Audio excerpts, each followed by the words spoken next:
জ্যামিতির 18.2 অধ্যায় আমরা শুরু করেছিলাম, যার পার্ট 4 অব্দি হয়েছিল। আজকে আমরা পার্ট 5 আরম্ভ করব। কত পেজ? 244 পেজের। পার্ট 4 আমরা লাস্ট করেছিলাম 1 দাগ এবং 2 দাগের অঙ্কগুলো। পার্ট 5 আমরা আরম্ভ করব 3 থেকে।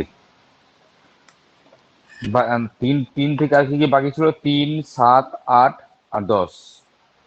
আর এখানে শর্ট কোশ্চেন গুলো 11 আর 12, এই কোশ্চেন গুলো বাকি ছিল, এই কোশ্চেন গুলো করবো। তো প্রথমে 3 নম্বর কোশ্চেনটা পড়ো। প্রথমে 3 নম্বর কোশ্চেন দেখো কি বলেছে।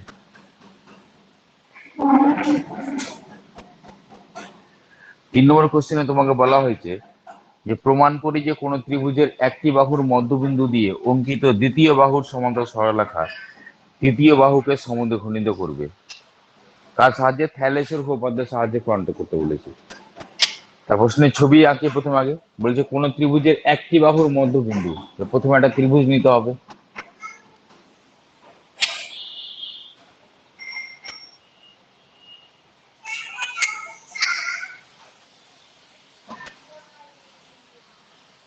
আমি একটা ত্রিভুজ নিলাম, মনে করো এ বি সি। তাহলে এ বি সি একটা ত্রিভুজ নেওয়া হয়েছে। যে কি বলা হয়েছে?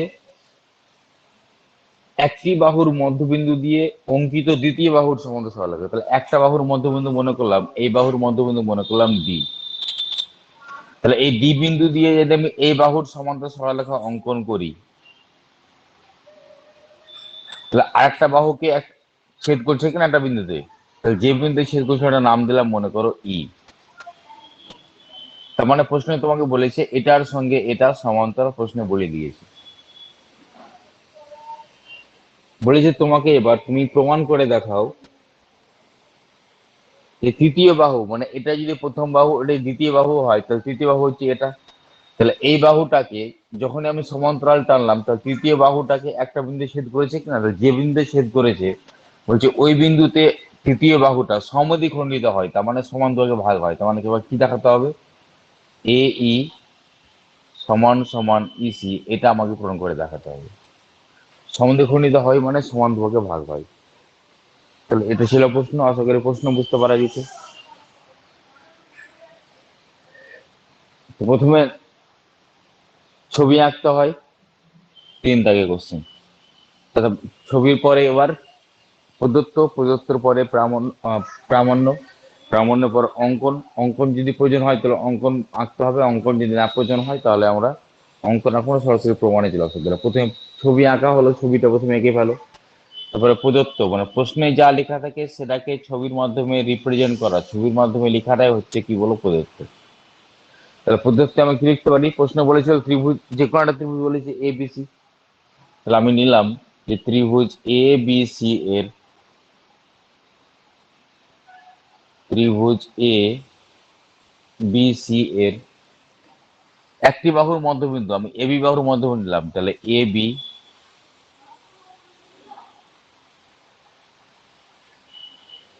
এ বি এর মধ্যবিন্দু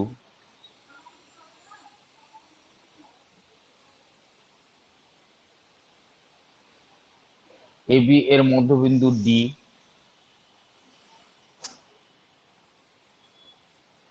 আর কি বলেছিল? ডি বিন্দু দিয়ে, ডি বিন্দুতে কি করা হয়েছে? দ্বিতীয় বাহু মানে বিসি বাহুর, আমি এটা মনে করলাম দ্বিতীয় বাহু। তাহলে বিসি বাহুর মধ্যে সমান্তরাল সরলরেখা টানা হয়, তাহলে এসি কে একটা বিন্দু ছেদ করেছে।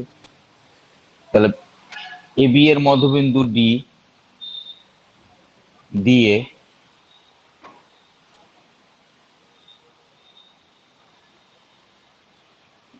এ বি এর মধ্যবিন্দু ডি দিয়ে অঙ্কিত,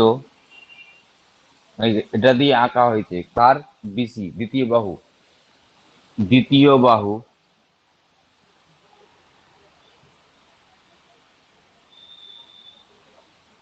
দ্বিতীয় বাহু বিসি এর সমান্তরাল সরলরেখা, বিসি এর সমান্তরাল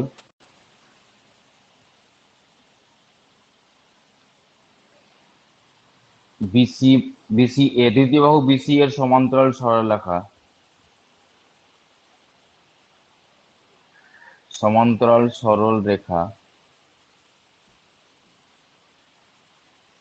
টানা হলো বা আঁকা হলো, যা লিখতে পারো, টানা হলো যা এসি বাহুকে, বলছো তৃতীয় বাহু, তৃতীয় বাহুটা মনে করলাম আমি এসি, যা এসি বাহুকে ই বিন্দুতে ছেদ করেছে, ই বিন্দুতে, আচ্ছা এটা রাফ করেছিলাম, আমি মুছে দিলাম এটা, ই বিন্দুতে ছেদ করেছে,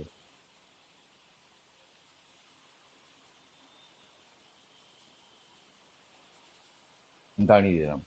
এটা হচ্ছে প্রদত্ত। আমি আগে বললাম যে প্রশ্নে যা লেখা থাকে সেটাকে ছবির মাধ্যমে লেখাটা হচ্ছে প্রদত্ত। এবার প্রামাণ্য কি প্রমাণ করতে বলেছে? প্রমাণ করতে বলেছে তুমি দেখাও যে ই বিন্দুটা হবে তৃতীয় বাহুর মধ্যবিন্দু, মানে তৃতীয় বাহুতে সমদ্বিখণ্ডিত করে। তাহলে এই বিন্দুটা তৃতীয় ভাগে সমদ্বিখণ্ডিত করে, মানে আমরা বুঝে গেলাম তাহলে A E equal to H EC, এটা আমাকে প্রমাণ করতে হবে। তাহলে প্রামাণ্যতা আমি কি লিখতে পারি? তাহলে প্রামাণ্যতা আমি লিখতে পারি এটাই, এ ই ইকুয়াল টু ইসি, এটা আমাকে প্রমাণ করতে হবে। তারপরে অঙ্কন দেখি, অঙ্কন আঁকতে হবে কি হবে না, অঙ্কনের প্রয়োজন পড়ছে কি পড়ে না। তাহলে অঙ্কনের প্রয়োজন পড়ছে পড়ছে না সেটা বুঝবো কিরকম ভাবে? দেখি এখানে থ্যালেস বা থ্যালেসকে আমরা কাজে লাগাতে পারছি কিনা। ত্রিভুজ দিয়ে আমরা জেনেছিলাম যখন সমান্তরাল বলা হয় ত্রিভুজের কোনো একটা বাহুর, তাহলে হয় থ্যালেস না থ্যালেসের বিপরীত কাজে লাগে। তাহলে দেখি থ্যালেসকে কাজে লাগাতে পারছি বা থ্যালেসের বিপরীত যে কোনো একদিন কাজে লাগাতে পারছি কিনা। প্রশ্নে তোমাকে বলে দেওয়া হয়েছে এটার সাথে এটা সমান্তরাল, তার মানে থ্যালেসকে কাজে লাগাতে পারছি। আর থ্যালেসকে কাজে লাগাতে পারছি মানে অঙ্কনের কোনো প্রয়োজন নাই, অঙ্কন লাগবে না, রাইট প্রমাণ নিব।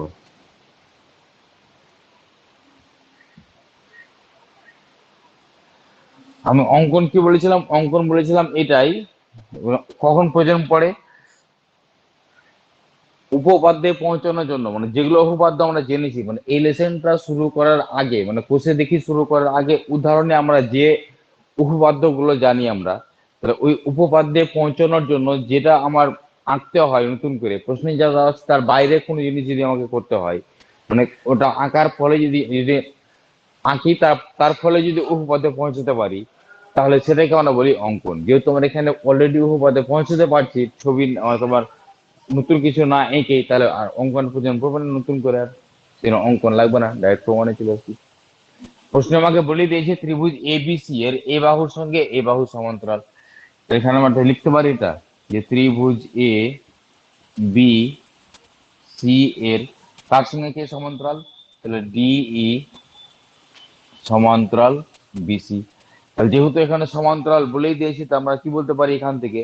বলতে পারি এটাই থ্যালেসের সাহায্যে বলতে পারি, কারণ সমান্তরাল পড়া থাকলে আমরা বলতে পারি থ্যালেস। নিচে লিখো থ্যালেসের উপপাদ্য অনুসারে, থ্যালেসের উপপাদ্য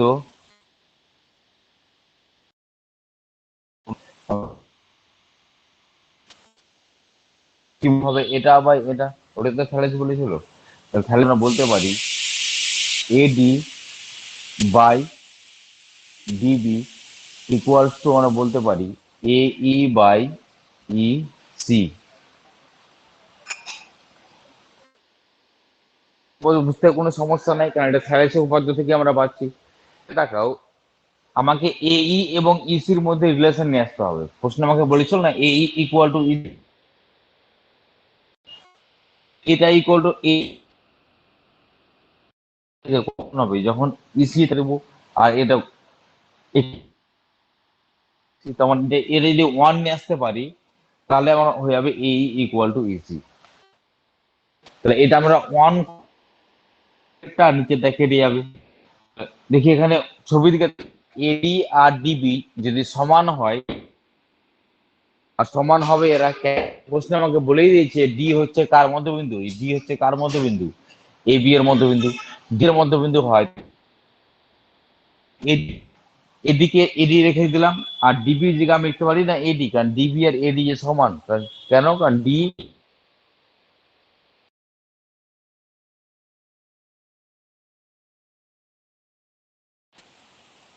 ডিবি দিলাম এডি। কেন লিখতে পারো? কেন সমান? আবার ডিটা তাহলে A E equal two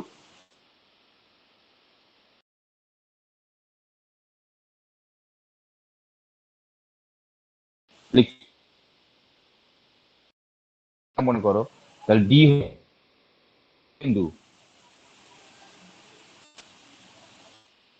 C এর মধ্যবিন্দু, যে কমা দিলে ডি যদি বিসি এর মধ্যবিন্দু হয়, তাহলে আমরা লিখতে পারি এটা যে এডি ইকুয়াল টু ডিবি। ওই কারণে আমরা ইডি লিখে দিচ্ছি।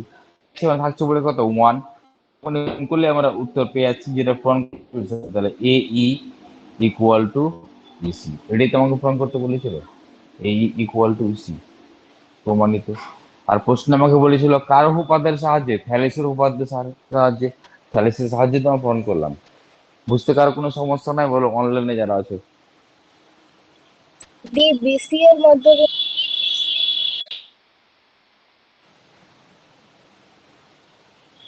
বিসি না, সরি, এবি এর মধ্যবিন্দু। যেহেতু ডি, এই যে ডি কার মধ্যবিন্দু, এবি এর মধ্যবিন্দু, যেহেতু ডি হচ্ছে এবি এর মধ্যবিন্দু, ওই কারণে হলো এটা। ডি যদি এবি এর মধ্যবিন্দু হয়, এই যে এবি এর মধ্যবিন্দু নিতে হবে, এই এর মধ্যবিন্দু ডি। ক্লিয়ার, কোনো সমস্যা নাই?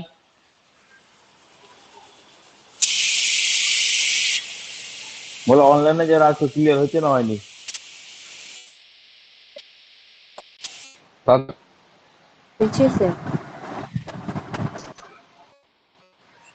তাড়াতাড়ি নোট করো, নোট করা হয়ে গেলে বলবে। তাড়াতাড়ি নোট করো, এরপর নেক্সট অঙ্ক করবে।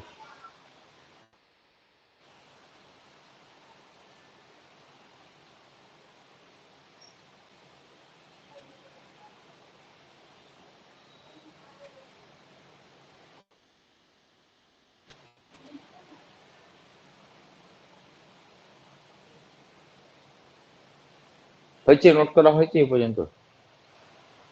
হ্যাঁ তারপর নেক্সট অঙ্ক কি ছিল দেখো, এরপর নেক্সট বলেছিলাম কত, 7, 8 আর 10। তখন 7 নম্বরটা দেখো এবার, যেগুলো করতে বলছে একমাত্র ওগুলো করো, তার বাইরে করো যথেষ্ট। এবার 7 নম্বর কোশ্চেনটা পড়ো। এই পর্যন্ত আসলে লেখা হয়ে গেছে, মুছে দিচ্ছি।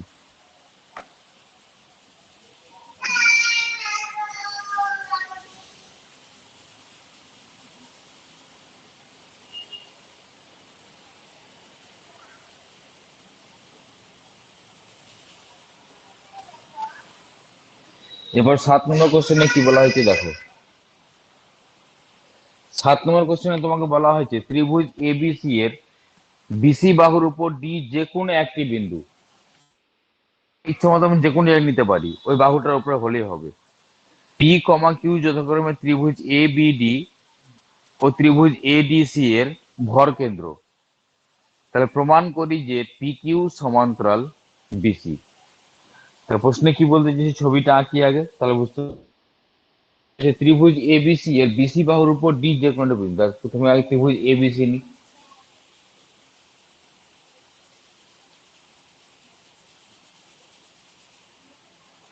প্রথমে একটা ত্রিভুজ এবিসি নিলাম, এ বি সি। ত্রিভুজ এবিসি বলছে বিসি বাহুর উপর ডি যে কোনো একটি বিন্দু, যে কোনো মানে ইচ্ছা মতো আমি যে কোনো জায়গায় নিতে পারি। আমি মাঝখানে নিলাম মনে করো, এখানে নিলে হতো, এখানে নিলে হতো, যে কোনো জায়গায় নিলেই হবে। বিসি বাহুর উপর ডি যে কোনো একটি বিন্দু নিলাম।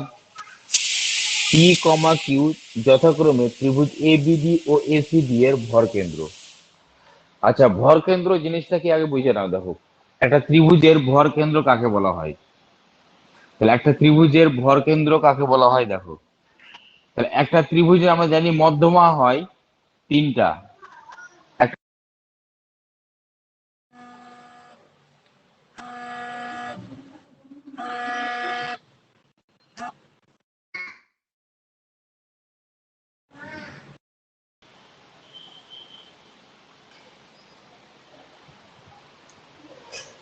যেটা বলছিলাম তাকাও এদিকে, যে ত্রিভুজ এ বি সি, ফোন চলেছিল বলে কলটা কাটতে হয়েছিল, মানে ক্লাসটা কাটতে হয়েছে, কারণ ফোন ক্লাসে তোমার এটা তোমার সাউন্ডটা কমে যায়। ত্রিভুজ এবিসি এর ভরকেন্দ্র কাকে বলা হয়? আমরা জানি একটা ত্রিভুজের মধ্যমা কটা? একটা ত্রিভুজের মধ্যমা হয় তিনটা। তা একটা ত্রিভুজের মধ্যমা কাকে বলা হয়? শীর্ষবিন্দু থেকে তার বিপরীত বাহুর মধ্যবিন্দু পর্যন্ত, শীর্ষবিন্দু মধ্যবিন্দু যদি যোগ করা হয় যেটা পাই সেটাকে বলা হয় মধ্যমা। এটা একটা মধ্যমা পেলাম। একরকম ভাবে এখানে একটা মধ্যমা পাবো, একরকম ভাবে এটাও একটা মধ্যমা পাবো। তাহলে একটা ত্রিভুজের তিনটা মধ্যমা হয়, আর এই তিনটা মধ্যমা যে বিন্দুতে ছেদ করে পরস্পরকে, এই মনে করে জি বিন্দু ছেদ করেছে, তাহলে এই জি বিন্দুটাকে বলা হয় ভরকেন্দ্র। তাহলে একটি ত্রিভুজের তিনটি মধ্যমা যে বিন্দুতে ছেদ করে, মিলিত হয় এক কথায় যে বিন্দুতে ছেদ করে, ত্রিভুজের মধ্যে যে বিন্দুতে ছেদ করছে, তাহলে সেই বিন্দুটাকে আমরা বলতে পারি কি? ভরকেন্দ্র বলতে পারি। আমরা একটা ক্লাস একটা নিয়ম জেনেছিলাম যে ভরকেন্দ্র শীর্ষবিন্দুর দিক থেকে, শীর্ষবিন্দু এটাকে শীর্ষবিন্দু মনে করি, তাহলে শীর্ষবিন্দুর দিক থেকে 2:1 অনুপাতে বিভক্ত হয়। মানে এখান থেকে এইটুকুটা যদি হয় 2 ভাগ, আর এখান থেকে এইটুকুটা হবে 1 ভাগ। এটা যদি নাম দিই ডি, তাহলে এজি, এজি ইকুয়াল টু হবে 2, আর জিডি ইকুয়াল টু হবে তোমার 1। মানে এদের মধ্যে অনুপাতটা হয় 2:1। এটুকু শুধু আমাদের মনে রাখতে হবে, নাহলে কিন্তু অঙ্কটা করতে পারবো না। তাহলে এখানে প্রশ্ন আমাকে বলেছিল কি, প্রশ্ন চলে আসছে আবার। এটা আমাদের ছিল আমার এক্সট্রা নলেজ, কেন এটা না জানলে আমাদের অঙ্কটা করতে পারতাম না। ক্লাস 9-এ জিনিস ছিল ভরকেন্দ্র। তো প্রশ্ন তোমাকে তাই বলেছে যে এখানে কি কি বলা হয়েছে, প্রথমে ডি একটা যে কোনো বিন্দু নিলাম, ত্রিভুজ এ বিডি, এ বিডি, ত্রিভুজটাকে কমপ্লিট করি। এ বিডি, তাহলে এর সঙ্গে ডি যুক্ত করলে আমি এ বিডি পেয়ে যাবো। তাহলে এটা হলো এ বিডি। আর কি বলেছি? ত্রিভুজ এ ডিসি, আরেকটা বলা হচ্ছে ত্রিভুজ এ ডি সি। এদের ভরকেন্দ্র বলেছে কি? পি আর কিউ বলা হয়েছে, পি আর কিউ বলা হয়েছে ভরকেন্দ্র। তাহলে ভরকেন্দ্র মানে বুঝলাম, ভরকেন্দ্র নেওয়ার আগে আমার কি নিতে আগে মধ্যমা নিতে হবে। তাহলে মধ্যমা মানে ঠিক মধ্যবিন্দু পর্যন্ত আসবে, আর মধ্যবিন্দু পর্যন্ত আসবে থেকে এটা করলাম, এটা পেলাম। ত্রিভুজ এ বি ডি এর, ত্রিভুজ এ বি ডি এর এটা নাম দিলাম মনে করো ই। তাহলে এইটা হলো মধ্যবিন্দু। আর ত্রিভুজ এ সি ডি এর এটা মনে করলাম এফ। এর সঙ্গে যদি এফ যোগ করে দিই তাহলে এটা হবে তোমার কি বলো, এটা হবে তোমার মধ্যমা একটা। আর মধ্যমার উপরে আমরা পাই কি? ভরকেন্দ্র। এমন ভাবে নিব যাতে 2 ভাগ আর 1 ভাগ হয়, তা এখানে মনে করলাম আর এখানে মনে করলাম। প্রশ্ন বলা ছিল একটা ভরকেন্দ্র পি আর আরেকটা ভরকেন্দ্র বলেছে কিউ। আশা করি ক্লিয়ার হয়ে গেছে এই পর্যন্ত। তাহলে প্রশ্ন বলেছে তোমাকে, তুমি এবার দেখাও যে পি কিউ, পি এর সঙ্গে যদি কিউ আমরা যোগ করি তাহলে পেয়ে যাবো পি কিউ। পি এর সঙ্গে যদি আমরা কিউ কে যোগ করি তাহলে পাবো পি কিউ। আর বলছে তুমি দেখাও যে এটাই হবে সমান্তরাল, এখানে লিখে রাখলাম পাশে আমি, কি প্রমাণ করতে হবে। তাহলে পি কিউটা হবে সমান্তরাল কার সঙ্গে? বিসির সঙ্গে সমান্তরাল হবে। এটা আমি সাইডে লিখে রাখলাম রাফ আকারে। পি কিউ বাহুর সঙ্গে বিসি বাহুর সমান্তরাল আমাকে দেখাতে বলেছে। বলো এবার অনলাইনে যারা আছে প্রশ্ন সম্বন্ধে ক্লিয়ার হয়েছে না হয়নি? প্রশ্নে যা বলতে বলছে সেটা পুরোপুরি ক্লিয়ার হয়েছে না হয়নি? হয়েছে। আচ্ছা, ভরকেন্দ্র সম্বন্ধে আমরা কি জেনেছিলাম? ভরকেন্দ্র সম্বন্ধে আমরা জেনেছিলাম এটাই, শীর্ষবিন্দুর দিক থেকে 2:1 অনুপাতে কি হয়? বিভক্ত হয়। তা প্রথমে দেখে দেখে লিখবো আগে প্রদত্ত। ছবি আঁকলাম, ছবিটা আগে এঁকে ফেলো। ছবিটা আঁকার পরে খাতার উপর দিকে আগে ছবিটা আঁকো, ছবির নিচে এবার প্রদত্ত। কারণ আমার জায়গা যাতে বেশি ধরতে পারে, আমি বেশি লিখতে পারি বলে এখানে পাশে আমি লিখি প্রদত্ত, কারণ এদের ফাঁকা রেখে লাভ নাই। তোমরা আগে ছবি আঁকো, তারপর নিচে ছবির নিচে নিচে প্রদত্ত।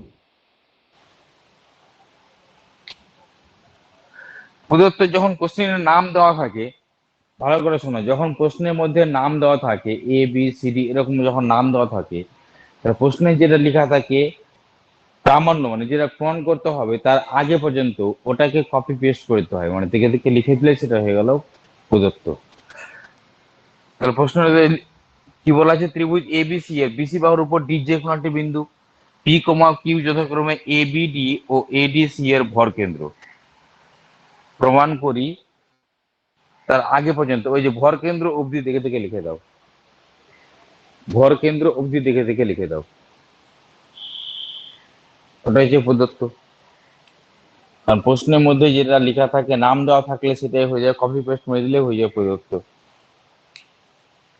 দেখে দেখে লিখতে বললাম, প্রশ্ন থেকে দেখে দেখে লিখতে বললাম, এইটুকু তো আমরা কপি করতে পারি, প্রশ্ন থেকে কপি করতে পারি।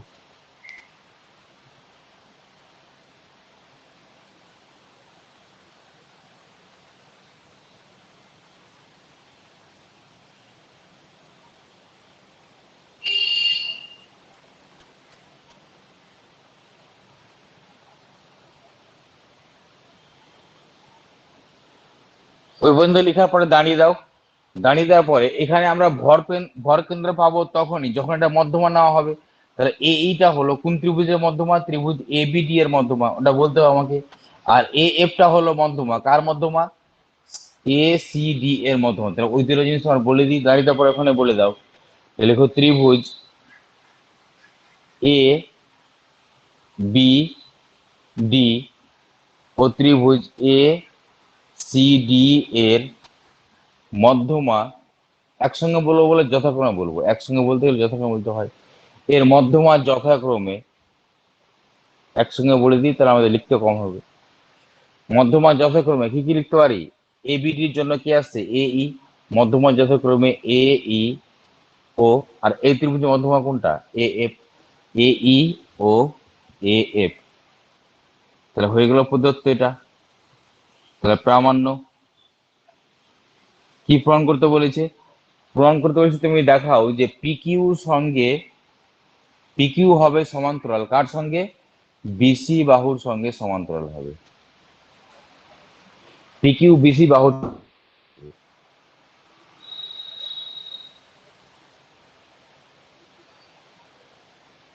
তাহলে এখানে দেখি আমরা সমান্তরাল প্রমাণ করতে বলেছে, তখন সমান্তরাল প্রমাণ করতে বলেছে মানে আমি সঙ্গে সঙ্গে বুঝে গেলাম কাকে কাজে লাগাবো, এখানে থ্যালেসের বিপরীত উপপাদ্য কাজে লাগাতে হবে। কারণ আমি বারবার বলে আসছি যখন সমান্তরাল দেওয়া থাকে তখন হয় থ্যালেস, আর যখন সমান্তরাল প্রমাণ করতে বলে তখন হয় থ্যালেসের বিপরীত উপপাদ্য। তাহলে অঙ্কন এখানে লাগবে না, অঙ্কন আমাদের দরকার নাই, কারণ পিকিউ অলরেডি আমাদের যোগ করা আছে আর এখানে বিসি অলরেডি আমরা এখানে পেয়ে আছি। তাহলে আমাদের এখানে অঙ্কনের প্রয়োজন নয়, ডাইরেক্ট চলে আসছি আমরা প্রমাণে, প্রামাণ্যের পরে চলে আসছি প্রমাণে। তাহলে আমাকে দেখাতে হয় পি কিউ সমান্তরাল বিসি দেখাতে চাই, তাহলে দেখি এখানে পি কোথায় ভাগ হচ্ছে, তাহলে এই যে এটা, এটা বাই এটা, এর মানটা দেখি কত আসছে।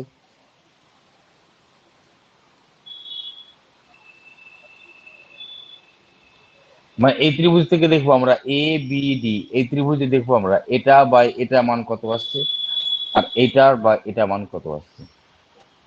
মানে আমি দেখাতে পারি এখানে যে এটা বাই এটা ইকুয়ালস টু এটা বাই এটা, তাহলে আমরা বলতে পারবো কি,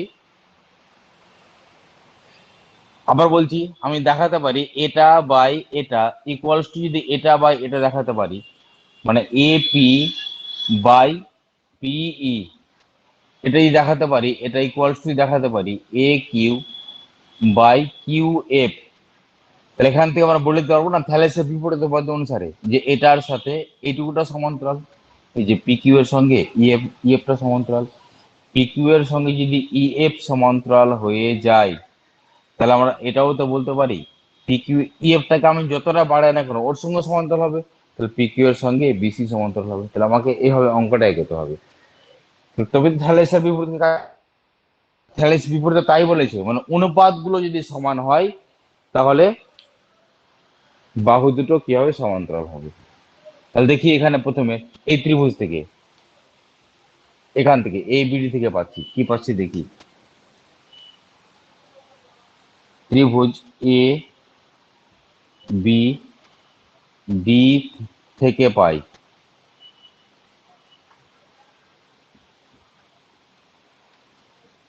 ত্রিভুজ এ বি ডি থেকে পাই,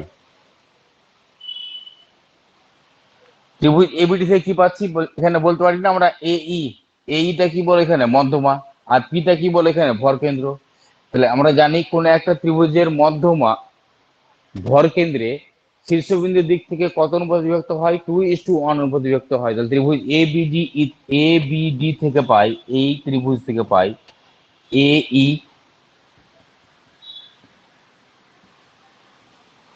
মধ্যমা এবং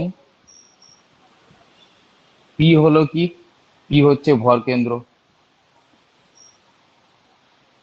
তাহলে অতএব দিয়ে আমরা কি লিখতে পারি? শীর্ষবিন্দু মানে উপরেরটা, উপরের দিক থেকে যদি লিখি তাহলে এটা ইস টু এটা, বা অনুপাত মানে আমরা বাই লিখতে পারি না আমরা এখান থেকে।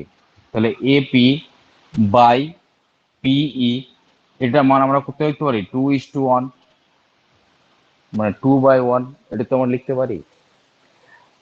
তো একই রকম ভাবে আমরা এই ত্রিভুজটা লিখতে পারবো, এটা এটা বাই এটা ইকুয়াল টু 2:1, কারণ এটা তোমার, এটা হচ্ছে মধ্যমা, একটা হচ্ছে মধ্যমা, এটা ভর কেন্দ্র। তাহলে এটা বাই এটা ইকুয়াল টু কত? 2:1। তাহলে জ্যামিতির ক্ষেত্রে আমাদের ছাড় পাওয়া যায় এসসি এসটি ওবিসির মতো। যদি একই রকম ল্যাঙ্গুয়েজ আসে, যদি একই রকম জিনিস থাকে, তাহলে সেটাকে আমরা অনুরূপ ভাবে বলে দিই। তাহলে অনুরূপ ভাবে ত্রিভুজ এসিডি থেকে আমরা কি লিখতে পারি? এটা বাই এটা ইকুয়াল টু 2:1। অনুরূপ ভাবে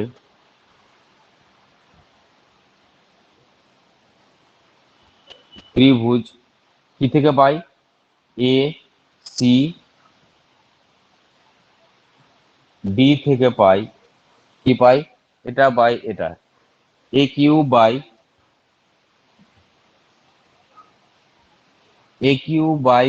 কিউ এফ ইকুয়াল টু আমরা বলতে পারি 2:1, মানে 2/1। তাহলে এর মান যা পেলাম, এটা মান তোমরা তাই পেলাম, তাহলে বলতে পারি না এটা ইকুয়াল টু এটা। তাহলে এখান থেকে কিন্তু আমরা এটা লিখতে, স্পষ্টভাবে লিখতেই পারি যে এপি বাই পিই এটা হয়ে গেল সমান কার সঙ্গে? A Q by Q F এর সঙ্গে। তাহলে যেহেতু AP by PE A Q by Q F এর সঙ্গে যেহেতু এটা সমান হয়ে গেল, মানে এটা এপি বাই পিই আর এ কিউ বাই কিউ যেহেতু সমান হয়ে গেল, তাহলে থ্যালেসের বিপরীত এটা। থ্যালেসের বিপরীত থেকে আমরা কি বলতে পারি? পি কিউটা হয়ে যাচ্ছে ই এফ এর সঙ্গে সমান্তরাল। তাহলে নিচে আমরা লিখতে পারি থ্যালেসের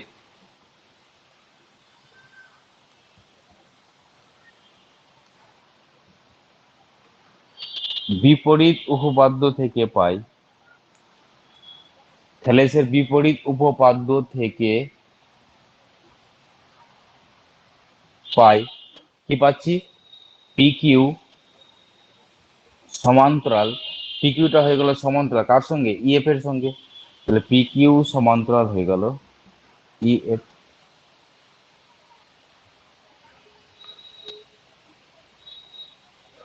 হচ্ছে ক্লিয়ার? পি কিউ যদি ইএফ এর সঙ্গে সমান্তরাল হয়ে যায়,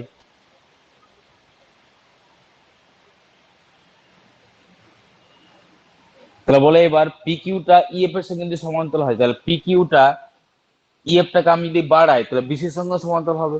এখান থেকে আমরা লিখে দিতে পারি না, অর্থাৎ এখান থেকে আমরা লিখে দিতে পারি অর্থাৎ পি কিউ সমান্তরাল বিসি। এটা তো আমার প্রমাণ করতে বলেছিল, প্রমাণিত পি কিউ সমান্তরাল বিসি। আশা করি বুঝতে কারো কোনো সমস্যা নাই। বলো এই পর্যন্ত ক্লিয়ার হয়েছে না হয়নি? বলো অনলাইনে যারা আছো। হচ্ছে স্যার।